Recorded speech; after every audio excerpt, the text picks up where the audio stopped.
তা আপনাকে তো আমি ফোন কেটে দিছি। আমি আপনাকে আমি তদন্ত হইতেছে, তদন্ত করে দিছি। আপনাকে আবার বলবো কিসের না, জন্য? আপনি তদন্ত রিপোর্ট দিয়েছেন, আমরা নিউজ করেছি, হ্যাঁ। সেখানে আমাদের তা আপনি নিউজের নিউজ ফলে করবেন। আপনার যে আপনার যে আমাদের আপনি নিউজের সেটা ফলে নিউজ প্লিজ করবেন। লিসেন টু মি, আমাদের নিউজের ফলে আপনি তদন্ত করছেন, আপনাকে মন্ত্রণালয় থেকে তদন্ত না, না, দিয়েছে, না, আপনার আপনি নিউজের ফলে আমাদেরকে তদন্ত জানাবেন করি না, নাই। আমাদেরকে বলবেন না? আপনার নিউজের জন্য আমি তদন্ত করি নাই। এটা আপনি তো ভুল বুঝতেছেন। তাহলে কিসের কারণে করছেন বলেন তো? আমাকে তদন্ত করতে অধিদপ্তর থেকে চিঠি দিয়েছে দেখে আমি তদন্ত করছি। চিঠিতে কি লেখছে? চিঠিতে কি আপনার কথা বলছে আমি যে আমি তো আপনার নিজেও তদন্ত আপনার করছি? কাছে অভিযোগ দিয়েছি, আপনি কি করছেন? আপনি আমাকে জানাইছেন? আপনাকে আমি জানাইতে বাধ্য না রে ভাই। আমি তদন্ত আমি করছি আপনাকে কি আমি অভিযোগ দিয়েছি, আশ্চর্য! আমি আপনাকে অভিযোগ দিয়েছি, আপনি আমাকে জানাবেন না? কি জানাবো আপনাকে? আমি আপনাকে অভিযোগ দিয়েছি, আমার অভিযোগের কি খবর সেটা বলেন?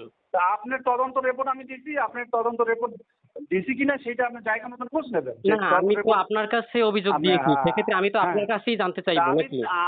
আপনি আমার কাছে অভিযোগ দিয়েছেন, সেটা তো আর অধিদপ্তর থেকে তদন্ত করতে বলে নাই। আচ্ছা, অধিদপ্তর থেকে তদন্ত করতে বলছে, সেটা আপনি তদন্ত রিপোর্ট পাঠাইছেন, আমার রিপোর্টের কি অবস্থা? আপনার আপনার আপনার রিপোর্টের কি? আপনার যে অভিযোগ যেটা দিয়েছেন সেটার সাথে তো ওইটা একই বিষয়। একইভাবে ওইভাবে তদন্ত হয়ে গেছে। ওদের কি ছাড় দেওয়া হয়েছে? ওরে তো সব ওর বিরুদ্ধে লেখা হয়েছে। আপনারা এখন জায়গা মতন খোঁজ নিয়ে নিতে পারেন না।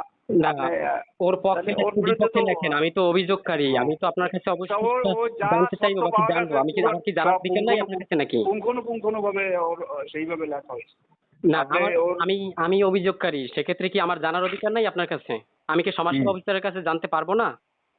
কারণ আমি তো আপনার ইসে অভিযোগ দিয়েছি। আপনি তো জানতে পারবেন না কেন? জানতে হইলে আপনার রিপোর্ট আমি দিয়ে দিছি। এখন আপনি যার বরাবরে রিপোর্ট দিছি সেইখানে আপনি যোগাযোগ করেন। ঠিক আমি আছে? তো আপনার কাছে অভিযোগ দিয়েছি, সেক্ষেত্রে আমি তো আপনার কাছ থেকেই পেতে পারি অথবা পাবো। কারণ যে দপ্তরে আমি অভিযোগ দেবো, আমি তো সেই দপ্তর থেকেই রিপোর্টের কপি নিব, নাকি?